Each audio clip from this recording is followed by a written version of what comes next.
বলছি শোন, আমি কিন্তু তোদের একটা উপকারই করলাম, বুঝলি তো? কি উপকার করলে? কি উপকার মানে? আরে আমি তোদের এখানে কল বসিয়ে দিচ্ছি, আমি বলেছি পঞ্চায়েতে গিয়ে, তাই জন্য তোরা কল বসাচ্ছে। দেখবি একটু 5 মিনিট বাদে এসে তোদের একটু খবর দেয়।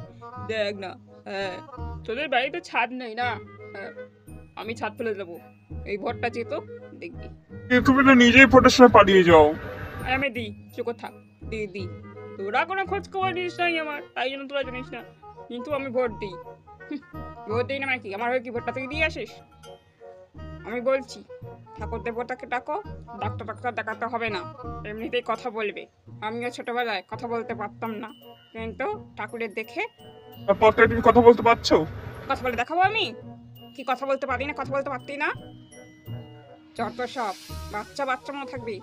হ্যাঁ, আমি যেটা বলছিলাম করো বৌদি, ভালো হবে। যাও। আর শোনো, তুমি যদি যাও আমাকেও বলবে। এটা ঘুগনি টুগনি বেশি করে করবে, ওখানে গিয়ে তো খেতে হবে, তাই না? যাও বুঝলি তো? আমাকে দেখতে এখন 16 বছরের যুবক লাগে। এই তো কালকে আমি স্কুলের সামনে থেকে আসছিলাম, একটা লোক আমাকে দেখে বললো, ভাই তুমি কিসে পড়ো?